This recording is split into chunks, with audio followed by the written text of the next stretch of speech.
Paying off those student loans can be difficult. Fritz Golman steps in now with tips on how to get that entry-level job. Joining me today is Scott Dettman. He's the CEO of a company called Avenica. Now, tell me what Avenica is first. Sure. Avenica is an education-to-work platform. We bridge the gap between college and career.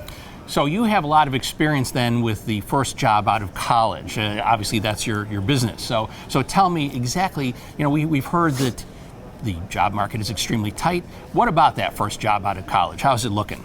Absolutely. So a recent survey showed that over half of recent graduates are either unemployed or underemployed. So there's definitely opportunities out there, but recent grads don't often possess the right skills to go out and identify those opportunities. So there's definitely a mismatch as it relates to supply and demand. So thinking about that opportunity, how does a recent grad, maybe even somebody that will be graduating in a few months, know that they have in fact selected the right opportunity? Absolutely. It's a very difficult thing to tell, but we always coach people to focus on value alignment, industry interest. Make sure you're in a spot where you can grow, but also a role in an industry that there's some career security.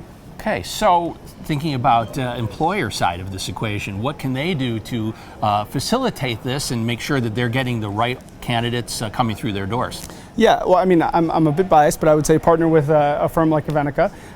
But beyond that, really making sure that you take the time to get to know the individual, do your homework, really make sure that this person is interested in what you're doing, and really just take your time and make sure that you've got the right fit. Hire for fit, not function.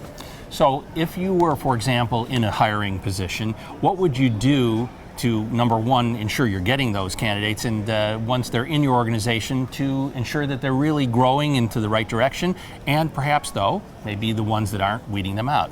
Yeah, setting expectations is really the key. Having transparency, making sure you're communicating. Failure is the best teacher. So making sure that at times where there is failure, to not ignore it, and to not just accommodate it, but to use that as a coaching moment or a teaching tool.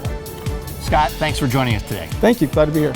For more Business First AM, check us out on social media. We're on Facebook, YouTube, and Twitter. And go to businessfirstam.com for where to see our show on TV.